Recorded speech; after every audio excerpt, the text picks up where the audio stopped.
Good morning. I'm Lovin, Emeritus Professor of Ethics at Southern Methodist University. And the task that this group of United Methodist scholars has assigned itself for the few days that we're together here is to envision a way forward for the United Methodist Church, to ask how our history, our doctrine, and polity allow us to see beyond the divisions that have been growing in our life and practice and that became so real for all of us in the results of General Conference in St. Louis. But what I want to focus on is the fact that a way forward for us has to consider more than just the life of the church, has to think about the social context within which the church deals with its divisions. And for the United Methodist Church in the United States, that means dealing with a society that is already divided over a range of social and political issues that include, but is certainly not limited to, the issues that are dividing the United Methodist Church. Our disagreements about ministry and authority and sexuality in the church take place in a society that is already sharply polarized and unable to sustain a civil, open, and public discussion of issues that have to be decided. In that, our divisions in the church are just a mirror of the divisions in the wider society. Now, when I talk about polarization, I mean to focus your attention on some features of our present situation that make it particularly difficult to come to agreement on a way forward. In a polarized situation, questions, even questions where the public is fairly evenly divided, the options get formulated as extremes. So the difference between a red state and a blue state is usually a few percentage points, right, in the votes. But the positions are identified with those labels as radically different, that positions that demand total choices. So we've got open borders versus strictly limited immigration. We got private health insurance versus a single payer public system. We got government programs as opposed to individual responsibility. And of course, we've got one man and one woman versus marriage equality. The options get formulated as extremes because in a polarized society, the purpose of public argument is not to persuade people who disagree with you to move toward your position. It's to take a stand against the evils that are present on the other side. The purpose of public discussion is to rally your base. We're no longer trying to convince people who see things differently to change their minds. We're intent on convincing ourselves that we're completely right. And the result of this is very different from what you learned in civics class, where elections are decided by moving people toward the middle. The main difference is that while everybody is talking, nobody is listening. In a polarized society, the middle gets hollowed out. The strategy is to group people around extremes and hope then that when it comes to a vote, you can get a few percentage points more to show up to vote for your position. And then, when you've won by 52%, it's time to remake America or the United Methodist Church or the annual conference in your image. It's difficult to predict where this is going to lead us as a church or as a nation. But the logic of polarization leads toward fragmentation. The politically correct position becomes more and more narrow, and those who agree with you then have to agree with you not just where you want to go, but they have to agree with you for the right reasons. The people who want what you want have to be distinguished from those who want something similar but are willing to tolerate a range of differences.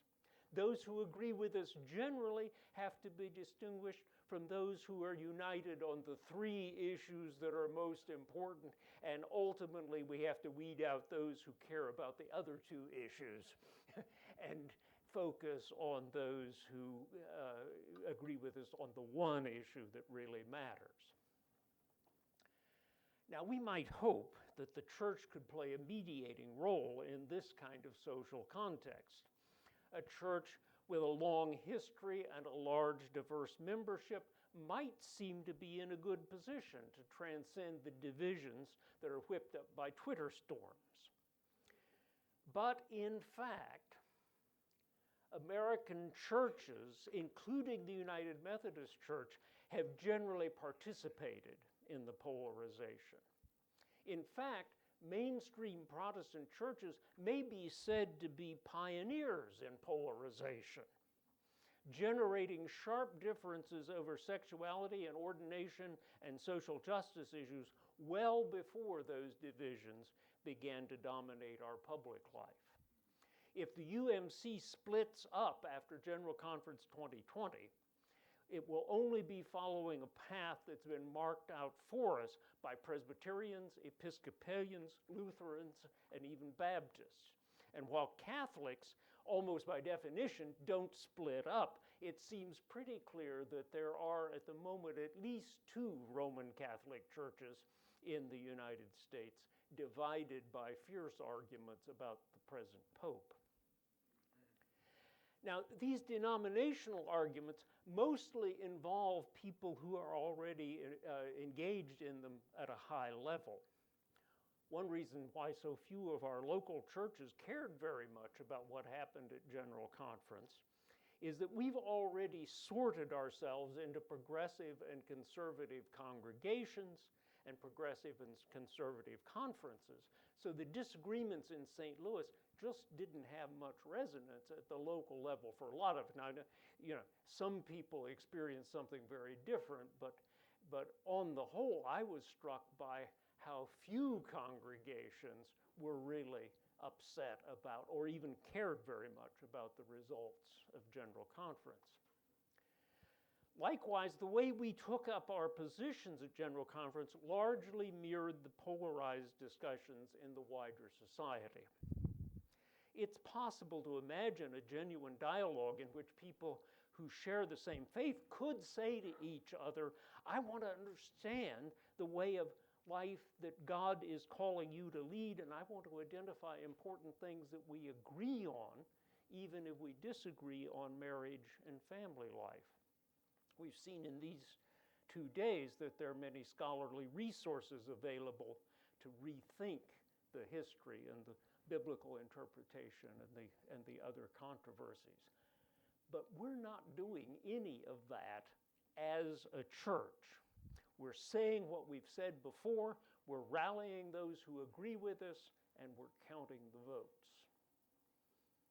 A truly countercultural stance for the United Methodist Church would be a vision that says, we believe God is doing something new in our lives, and we're going to stick with each other until we figure out what that is. It would also say that we've been a church in mission for over 200 years, and there are things that are happening in Russia and across Africa that we're not going to turn our backs on, even if there are some real differences between us. But we couldn't pull that off.